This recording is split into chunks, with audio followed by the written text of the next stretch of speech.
There's a growing frustration among some Democrats, particularly those in the House, about what they consider the president's lack of outreach.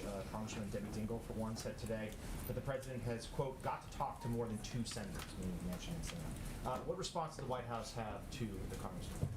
Well, first, Congresswoman Dingell is a friend of the president's, a friend of this White House's, and we work in close partnership with her on our agenda. But I will say that the president has spoken over the last several days with a range of different voices. He knows the most constructive role he can play in this moment is working to unify Democrats on a path forward. And a big part of that, of course, a huge part of that, is working toward an agreement to get 50 votes in the Senate. And clearly, it doesn't require me telling you that his meetings with Senator Sinema, with Senator Manchin, are part of that effort and those objectives.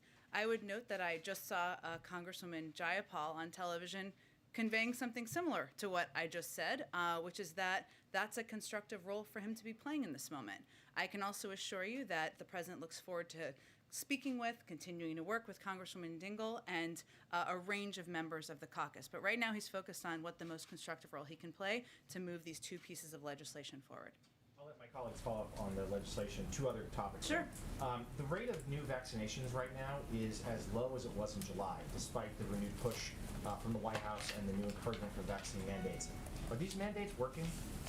Well, Jonathan, first, we did expect that rates of newly vaccinated would decline over time, as they have in other countries with more mature vaccination programs. So if you look at the United Kingdom, you look at Israel, you look at Canada, as things have progressed, and as, of course, greater percentage of the population are vaccinated, the percentages per day, or the numbers per day, have declined. We expected that would happen, and the number of people remaining to be vaccinated each day is also decreasing. But we've also seen, and in our view, that the requirements that we have announced we're putting in place, that many companies and institutions and organizations have put in place, are working. So I'd remind you that the OSHA requirements, or the OSHA regulations, which we hope to see have more detail on in the coming weeks, have not yet even been implemented for businesses of over 100. But already to date, a number of companies, institutions, organizations have put in place requirements where we have seen rapid increases over a short period of time in vaccination rates. So one of the reasons the president made that announcement 2 weeks ago is because he knows we need to do more. We're going to continue to do more, and we're hopeful that that will be an impactful step as well.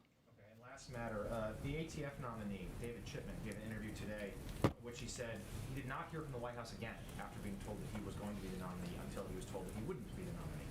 And he said, he's quoted as saying that he felt like he was on an island and there was no plan B to get his nomination through. Did the White House drop the ball on this? Well, first, we share David Chipman's frustration that he wasn't confirmed. We felt that he was absolutely qualified, uniquely qualified in many ways, as somebody who had worked both at ATF and also for a number of gun safety organization over at time. And there was only one. But we also knew, and we were clear-eyed about nominating anyone, even anyone as qualified as him. There's only been one confirmed ATF director in history because of Republican obstructionism. We moved historically quickly. There was a whole team of multiple people behind him. We engaged with members of the Senate, including the president engaged with members of the Senate about his nomination, and we were committed to getting it through. Unfortunately, we didn't have the votes to do exactly that. We also have been engaged with him about working to find a job in the administration. That's something that we are eager to do if there's alignment on that. But we believe in his qualifications. We absolutely worked to get him confirmed, but we weren't naive about how challenging that would be given the history. Jen, Go ahead. do you have a better sense of the top-line numbers of Senators Sinema and Manchin now? I would point you again to Senator Sinema and Senator Manchin. I would say, Steve, I certainly understand your question. We knew that it would be a compromise, and that's exactly what it is.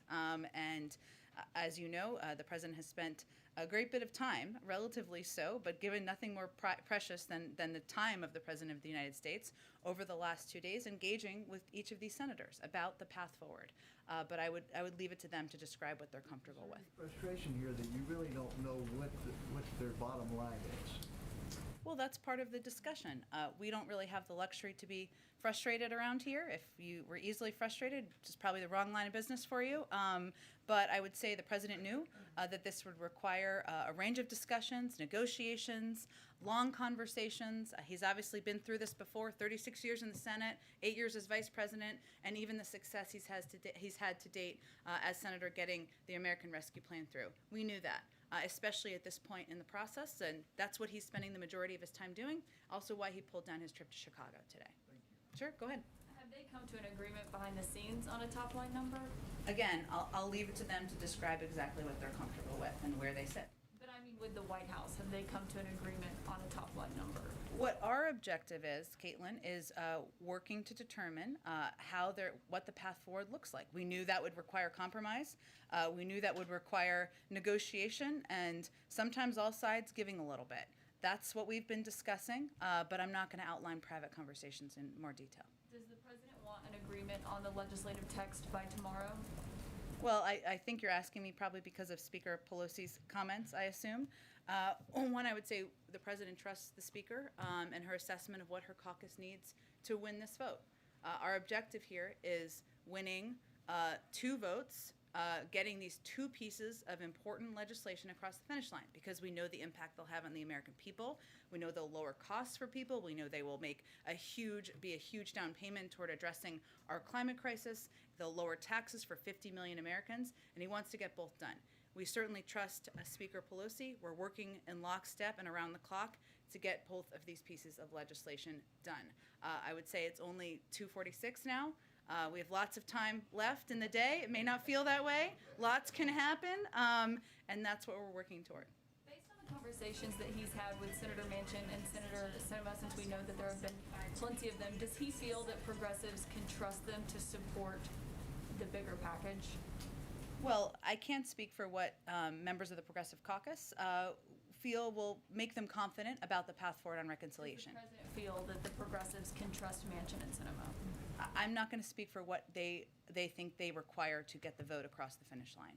They can speak to that. I'll let them do that. Go ahead. To follow up on it seems like Bernie Sanders is throwing a monkey wrench into all this by encouraging. There are no monkey wrenches here. None. Encouraging his progressive colleagues in the House to vote down the bipartisan package, infrastructure package, unless the reconciliation package passes first. Now, I know President Biden has worked closely with Senator Sanders. What happened here, and how much damage has it done? Well, we're in the middle of it here, Terry. We're not done with this. The president has been clear about his commitment to getting both pieces of legislation passed, both of them through. So right now what we're navigating through and we're working through is how we can get agreement, of course, 50 votes in the Senate on a reconciliation package. That's what we're discussing here.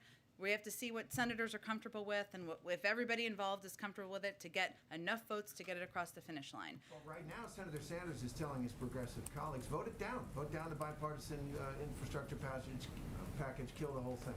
Well, I'm not going to speak for Senator Sanders, but I would say that there's more context of what a number of members of the Progressive Caucus are saying. What they want is they want a number. They want to understand what the path forward is on the reconciliation package. And ultimately, our objective here is to work towards unity, work towards an agreement. That's in process. We're not there yet, but we're working on it. On the other end of the ideological spectrum in the Democratic Party, Senator Manchin has said that he doesn't think the tax incentives and subsidies for renewables are needed right now, that they're not necessary right now. Can the White House commit to keep those? The president obviously proposed those in his initial package. He proposed a range of ideas in his initial package. I'm not going to negotiate from here. What we're looking to do is determine how we can get more than 50 votes to get this historic passage across the finish line. Bill? No commitment on those? I'm not negotiating from here. I could otherwise say this is in, this is out. We're not going to do that from here. We're obviously at a precarious and important time in these discussions. One more on another issue.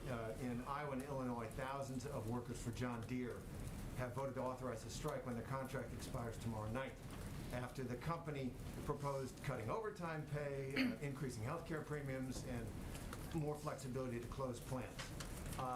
John Deere has made $4.7 billion this year. That's a record for that company. The CEO is paid $16 million a year. That's a 160% pay raise. Is the president of the administration on top of this? Are they aware of that labor dispute? And what does the president think in general of companies like John Deere raking in the cash, spreading it around to top executives and investors, but not to workers? Well, as a policy and for legal reasons, we don't weigh in on individual labor disputes. So let me say that first. And there have been others in other cases. We, of course, are aware of this particular case. I will say, broadly speaking, which I think you were also asking me about, yes, the president is deeply concerned when he sees companies making record profits, padding the pockets of CEOs, and expressing concern about paying a little bit more so that we can invest in our workforce, invest in cutting costs for the American people, invest in the climate crisis. That's deeply concerned. That's one of the fundamental reasons he thinks we need to make the tax system more fair and believes that companies can do that without passing on costs to the American people. Go ahead, Weijia. Jen, thank you so much. To follow up on what Terry was asking about, Sure. Senator Sanders, over the summer, the president released a statement after he initially linked the two bills, reconciliation and the bipartisan infrastructure. And he said initially that he wouldn't sign one without the other and that they were in tandem. But when he released a statement to clarify, he wanted everyone to know these are two separate bills. So has the president directly asked the Progressive Caucus not to make voting on BIF conditional on reconciliation? The president has said the same thing privately as he said publicly. He wants to get both of these pieces of legislation passed. He also understands, and it's not a secret, how anyone, whether they're a member of the Progressive Caucus or more of the Moderate Caucus, what their views are on what their priorities are and that what they feel they need to understand and needs to happen in order to move these forward. What his focus on is now is how we can move both of these pieces of legislation forward and make sure that both of them are done to move his agenda forward. Does he view the progressives as linking them, though? They've made clear in their statement that these two are inseparable. So is he okay with that? The president wants to get both pieces of legislation through. And also he knows from doing this a few times, many, many times, that ultimately it's not more complicated than needing enough votes to get legislation across the finish line. That's what we're working to get done now.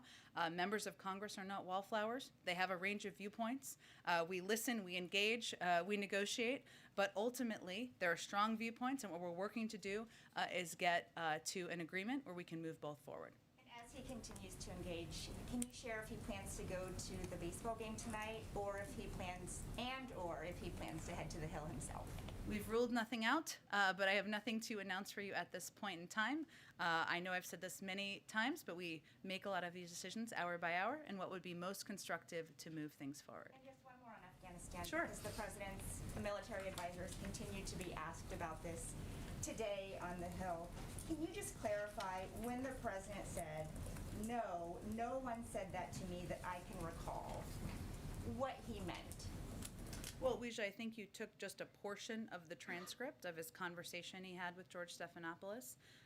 Earlier, in that particular part, he was asked a question. So no one, your military advisors did not tell you, no, we should keep 2,500 troops.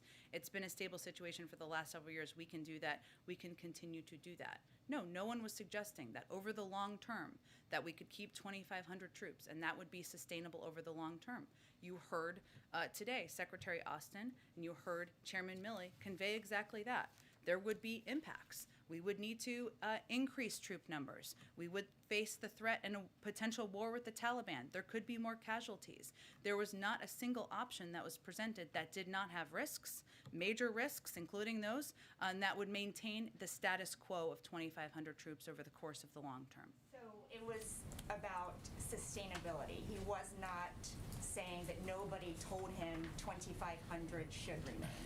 Well, Weijia, I don't think we need to dumb this down for people because this is a really important issue. What we're talking about here was an initial recommendation in the short initial period of time of having a troop presence that would continue. Not a surprise, the recommendation over the course of the last 20 years from the military has been to maintain a troop presence. You could argue that's their job to maintain that.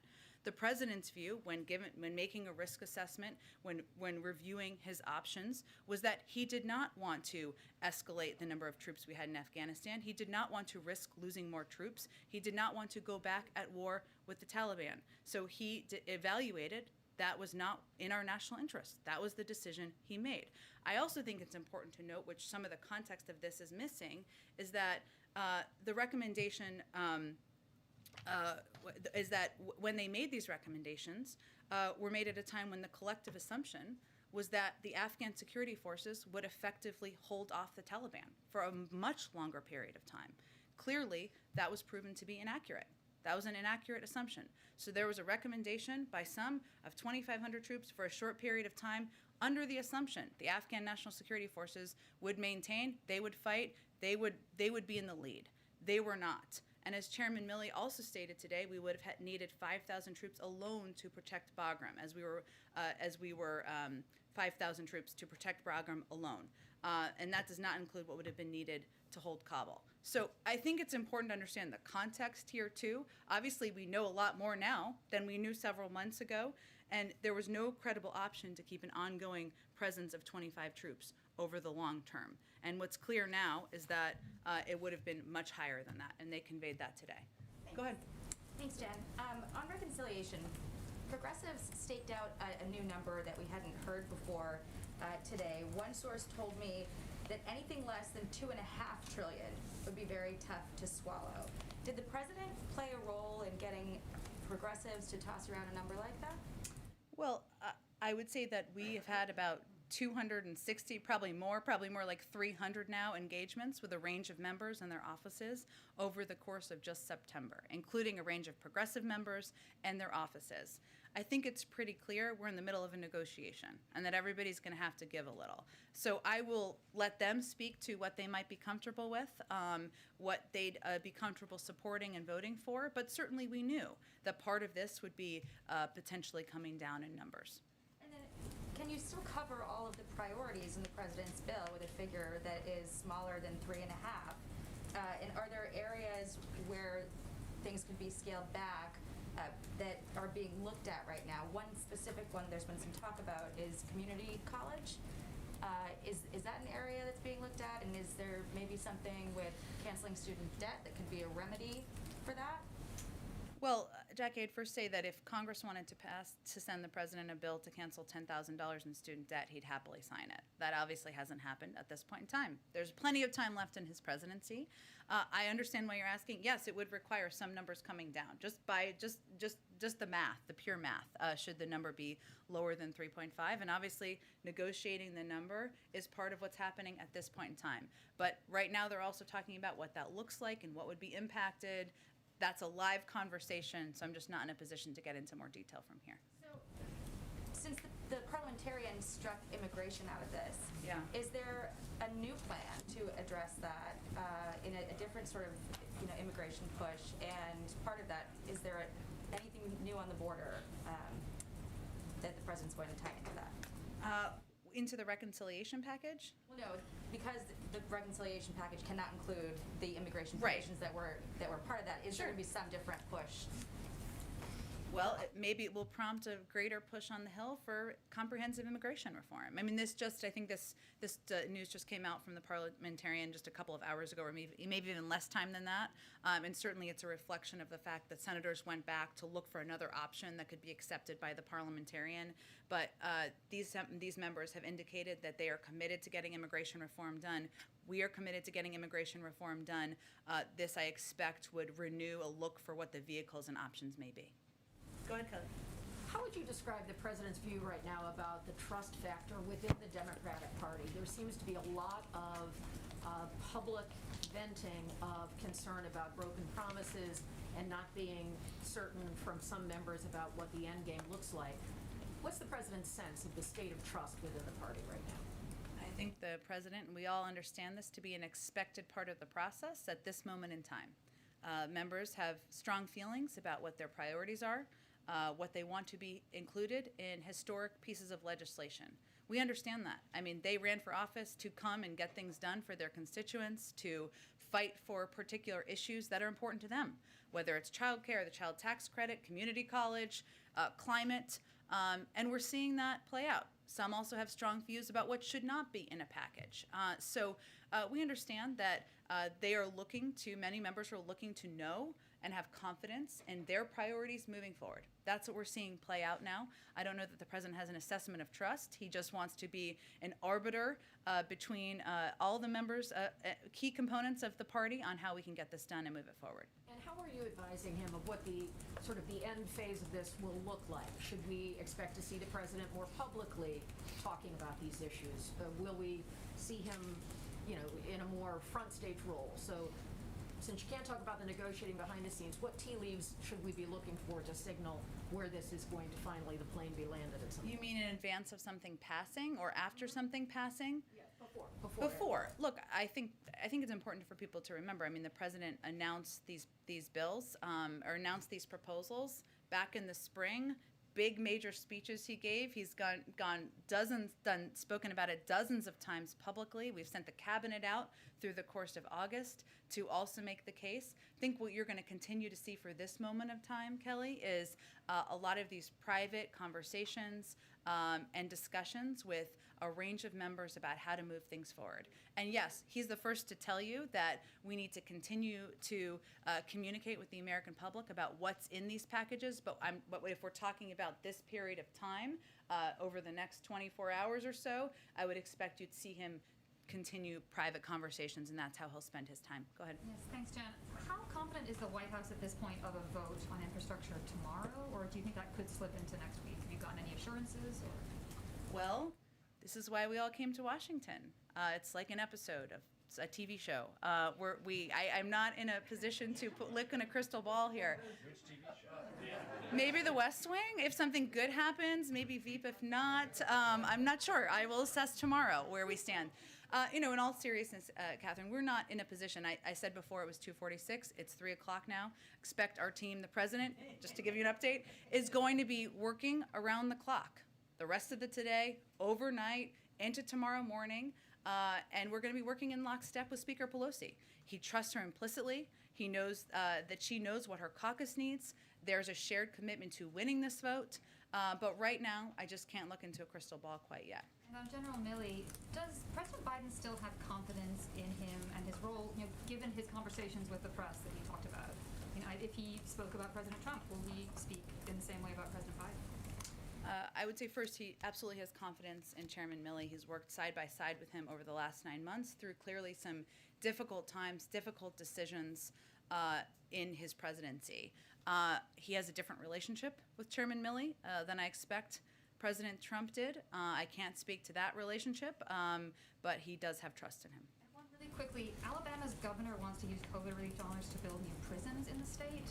Is this something that the White House will weigh in on or try and move to stop this? Just prisons in general, or?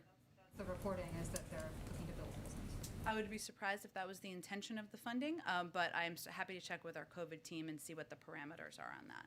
Go ahead. More broadly, does the president have confidence in each and every member of his national security team? He does. You've mentioned that the president has done many, many deals on Capitol Hill. He's been around a long time. But one thing that's different now from the time that Joe Biden served in the Senate and even as vice president is, well, the political dynamic in the country is different, and in particular in the Democratic Party. Does this president have difficulty relating to or understanding the demands of the progressives in the Democratic caucus? Or do the people around this president who may have served with him in the Senate have difficulty relating to progressives and understanding their needs and concerns? Well, I would tell you that I think there's a fair number of people who might consider themselves quite progressive in this administration. Also, what the president proposed, the basis of the Build Back Better agenda, I think any member of the Progressive Caucus would tell you, is an incredibly progressive bill and proposal. It includes a historic investment in addressing our climate crisis, a historic investment in lowering the cost of childcare, elder care, community college, universal pre-K. Those are incredibly bold and progressive ideas that are also very popular among the American people.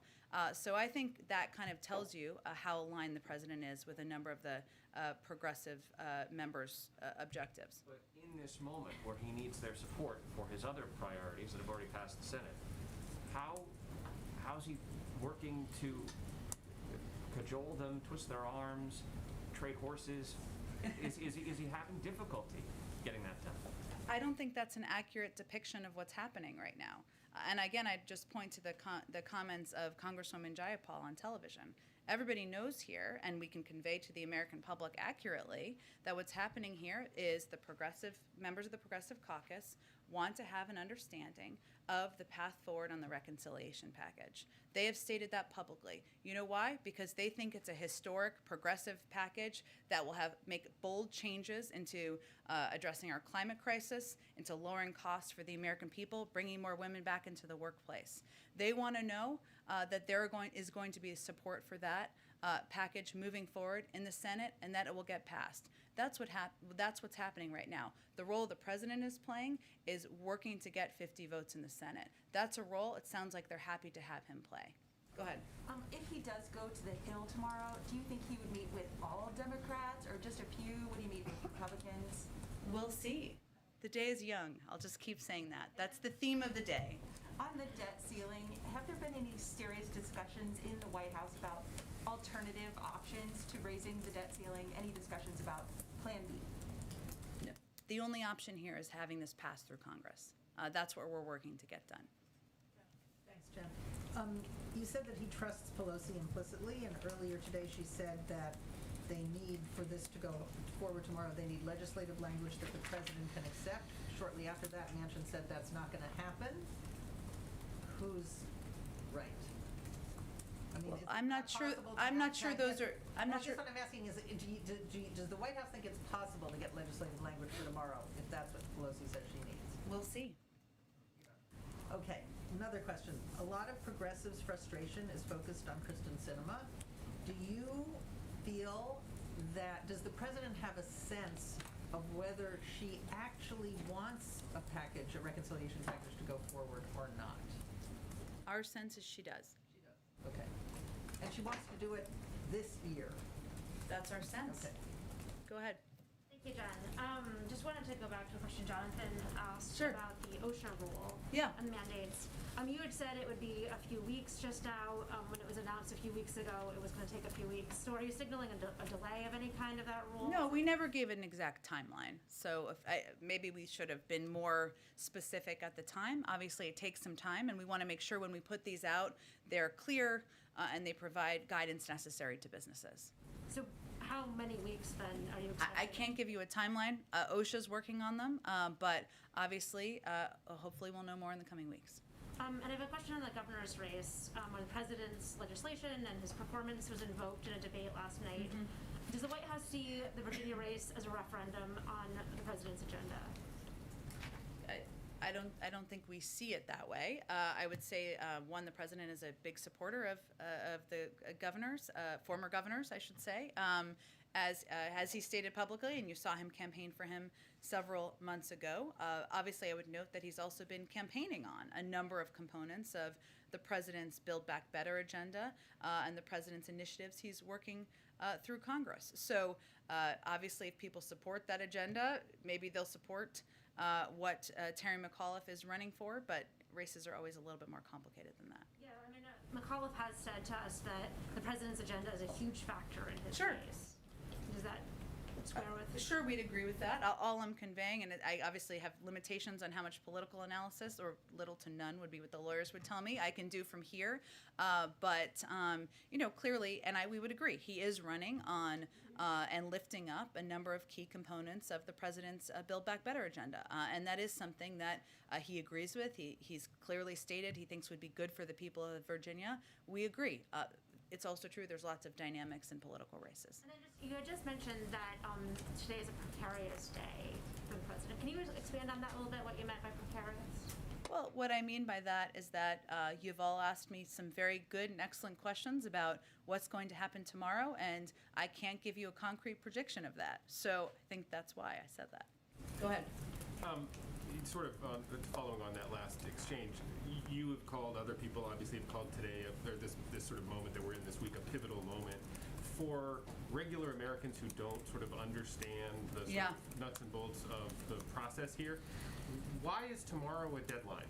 Why should tomorrow be a deadline? Why shouldn't there be an option to keep working until next week or the next month or next year to get these things done? Why are we in this situation? And does the president think that tomorrow is an important deadline that can't be moved? Well, I also think it's important, since you gave me the opportunity, for the American people to understand all of the pieces that are happening right now, right? We're working to... I'm happy to have you do it, but obviously the debt ceiling and Sure. the government spending is in a different category where Yeah. there are actual deadlines. But I'm talking about the BIF and the infrastructure and the reconciliation package. Is there a reason that has to happen in the next 24 hours? Look, I think for American people who are watching, or they're reading your newspapers or watching your television shows, what they should understand is leaders in Congress set timelines for votes when they hope to gather the votes to push legislation forward. Does it mean, and obviously the Speaker made clear that she's evaluating what's next, and we will work in lockstep with her over the course of time. But our objective is to win the vote when the vote happens.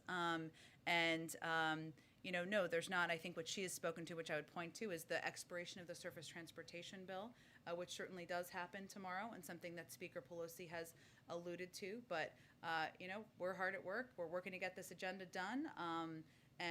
Beyond that, we're just working toward when the timeline was set by the leadership in Congress. If it doesn't happen tomorrow, you expect that there will be other opportunities to vote on both of the pieces of his agenda in the days and weeks ahead, or do you see that as a kind of moment where it then becomes impossible beyond tomorrow? Let's let tomorrow happen, but the president is committed to getting his agenda done. So is the Speaker, so is the leader in the Senate, and will remain in lockstep working with them to do exactly that. Go ahead, Karen. What role is Vice President Harris playing right now in the negotiations on the reconciliation bill? She has been active in making calls to members and engaged with our legislative team, and we're all hands on deck here and working to get this done. Is she in the room when the president's meeting with Senator Sinema and Manchin yesterday? I'd have to check. Obviously, she has her own schedule of events and meetings and things she does, and she obviously engages with the president sometimes and separately at times. I'd have to check if she was in those meetings yesterday. I want to go back to something Kelly had asked, but also, is she going to go up to Capitol Hill to do any meetings in person? We'll see. Day-by-day evaluation. Stay tuned. To Kelly's question, we haven't heard from the president since Monday. You said a few moments ago that there are many ideas in the reconciliation plan that are popular among the American people. You say that a lot. You've heard the president talk about this. Does the White House not see value then, right now, in this crunch time, in the president talking publicly about those ideas as a way to put pressure on some of those lawmakers?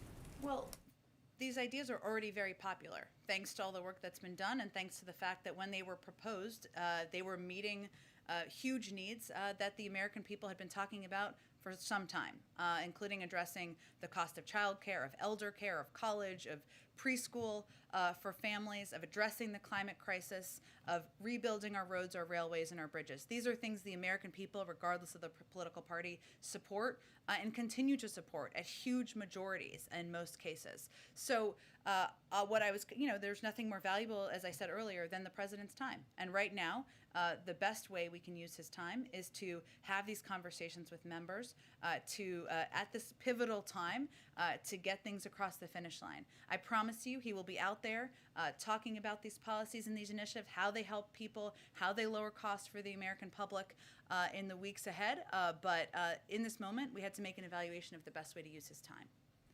Go ahead. Thanks, Jen. How are the White House and the federal government preparing for a possible shutdown tomorrow? Just in contingency plans. You just said that there's only one possible way forward on this, but also that you cannot predict the actual outcome of tomorrow. On the debt limit, yes, there's one possible way forward. On the CR, our intention is to on the government shutdown, I should say, our intention is to get a CR passed so that we do not shut the government down. Of course, OMB has been preparing for any contingency. They have been over the last period of time and preparing to update contingency plans as needed.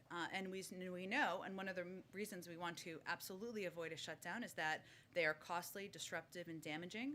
The CBO estimated that the 2019 partial shutdown cost the economy $11 billion, or about $31.4 million per day.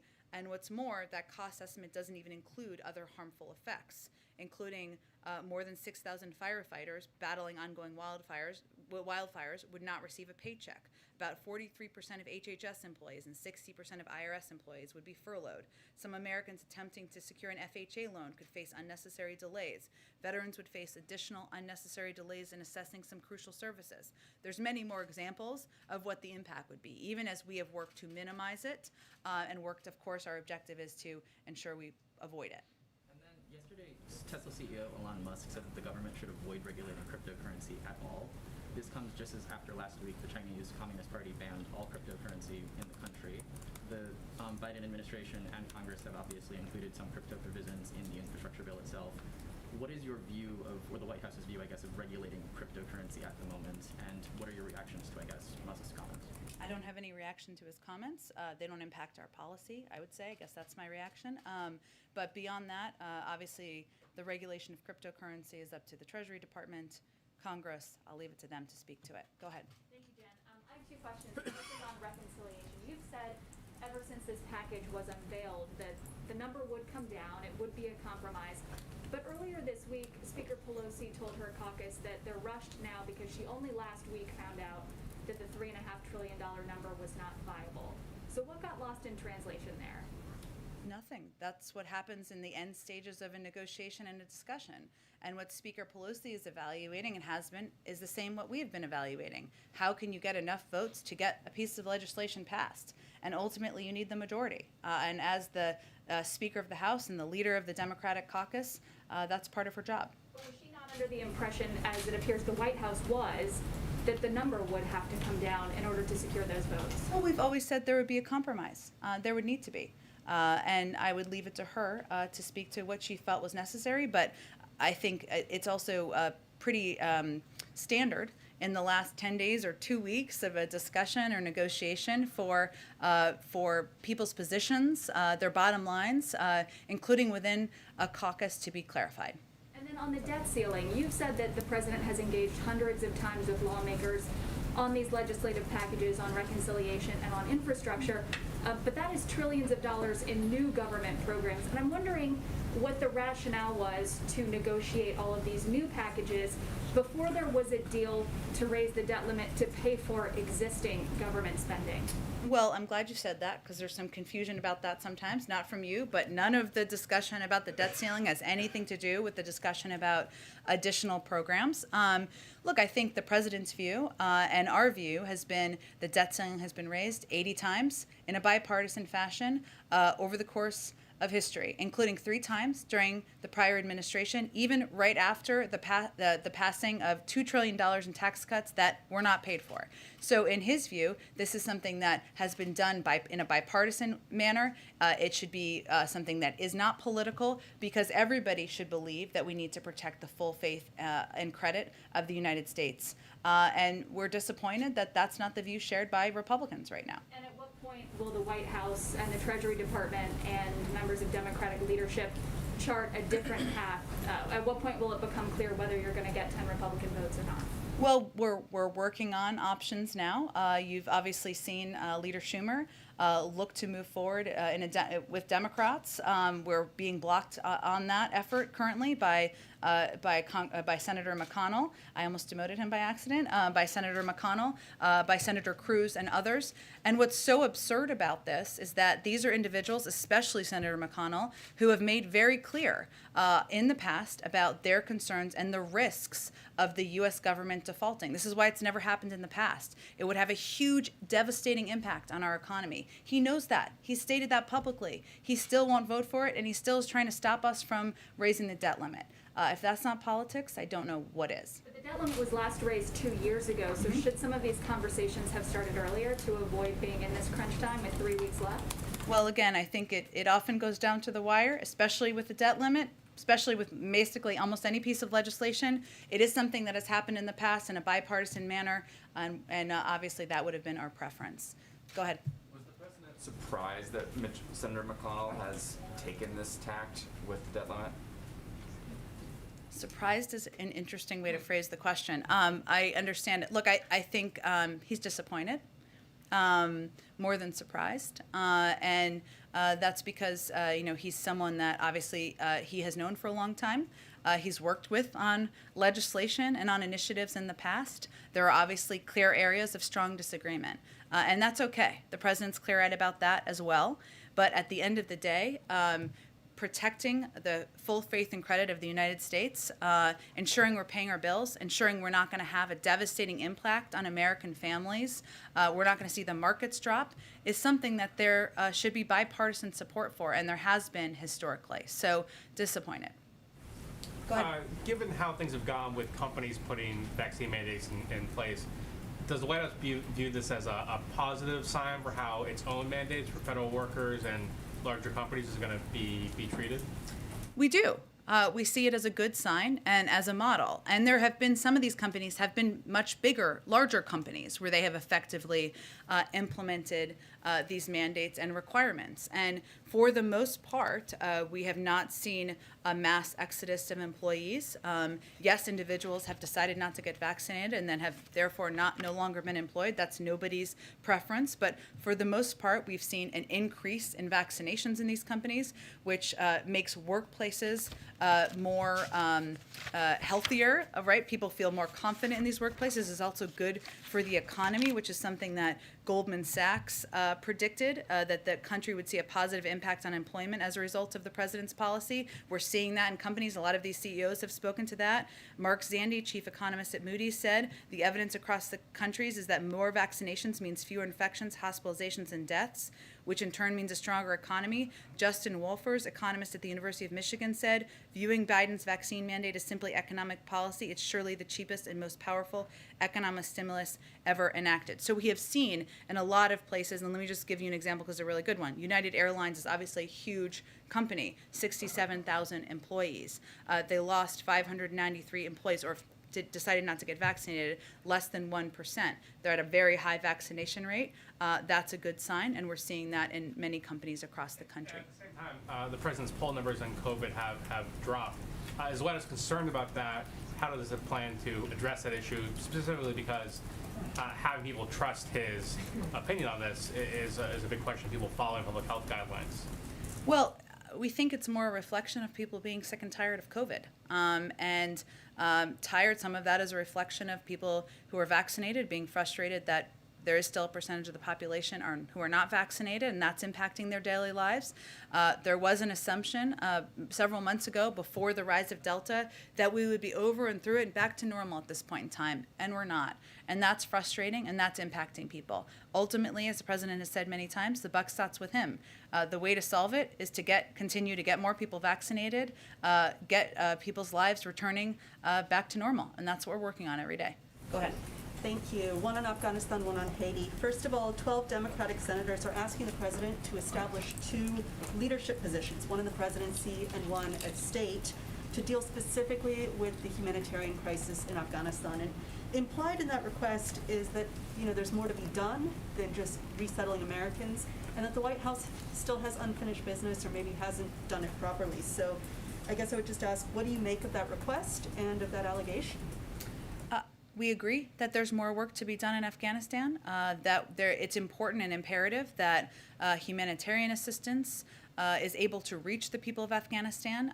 This is an issue that the president raised with the UN Secretary General when he was at the UN General Assembly just last week. This is one of the reasons also that we've been working so hard with the Qataris to ensure there are flights operable that can get into the country to get this humanitarian assistance out to people in the country. We do have a range of officials who are working on exactly this from the State Department and from the White House. I don't know the specifics more of this particular request, but we agree there's more work to be done.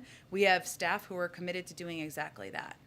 Haiti, I just need a reaction to Haiti's Prime Minister dissolving the Electoral Council and delaying elections until 2022. And then secondly, there's a perception among the Haitian community in Haiti that the U.S. government paid their government to take the migrants back. I just wanted you to clear that up. Is that true? So first the PM and then did the U.S. government pay the government? Well, on the second piece, that is not true.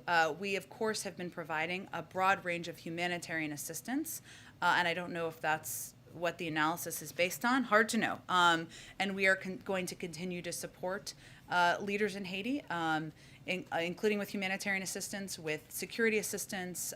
We obviously have a strong presence, a diplomatic presence on the ground, led by an experienced ambassador. In terms of the particular announcements, I had not seen that before I came out, so let me check with our national security team and I'll get you a more specific reaction. Go ahead, Yamiche. Hi, thanks so much, Jen.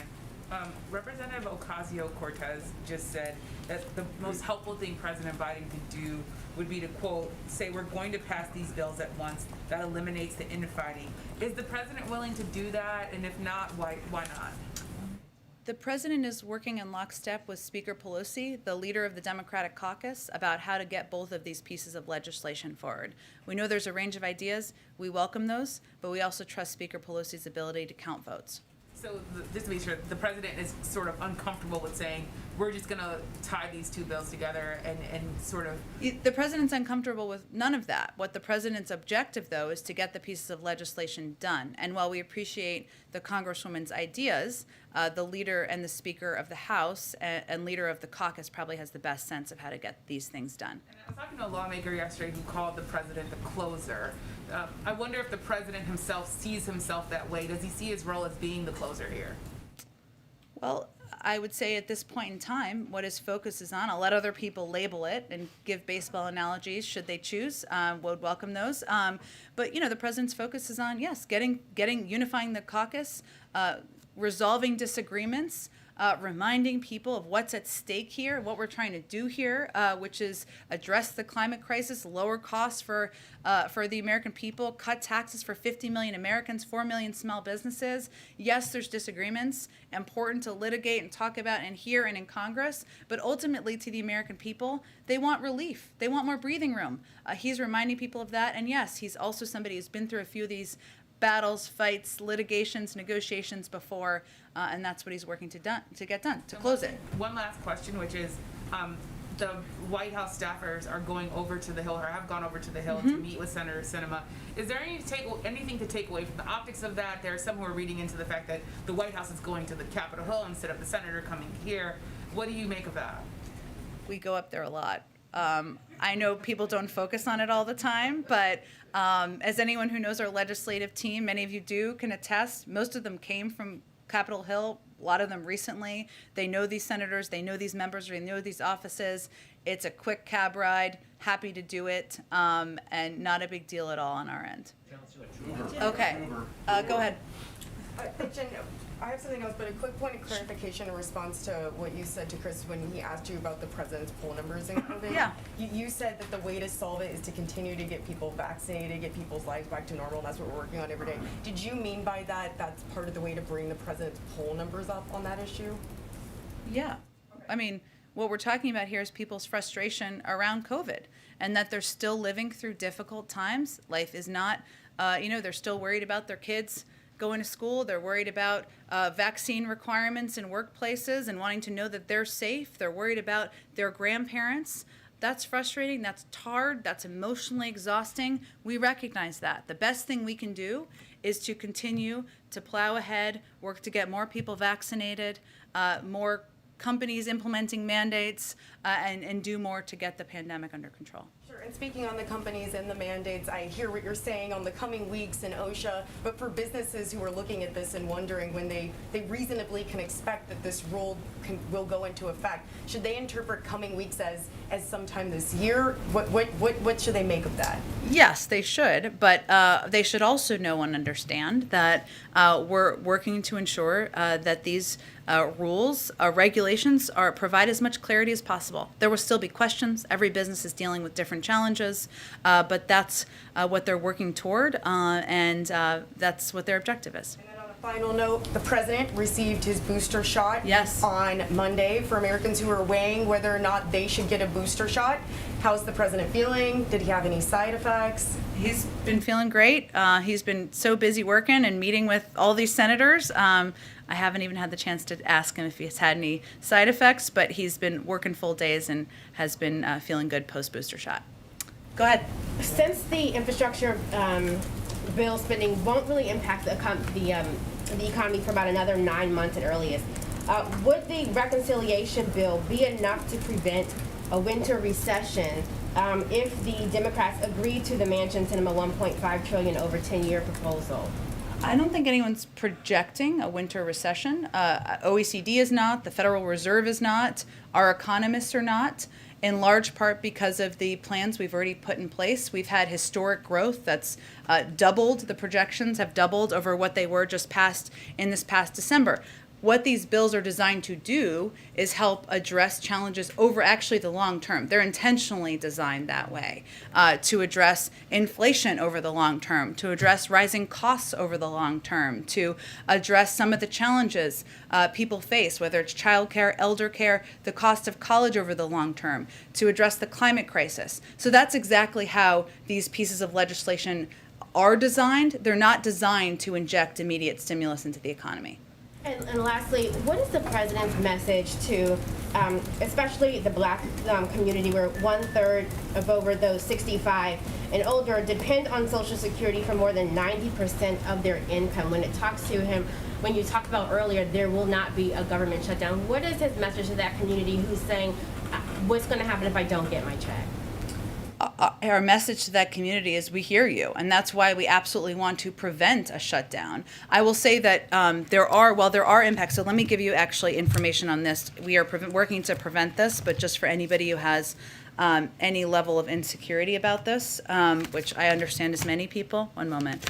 Let's see.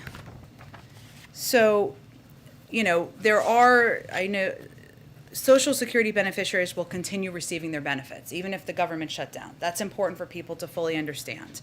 I mentioned before 60% of IRS employees who would be furloughed, severely impeding their ability to deliver timely services.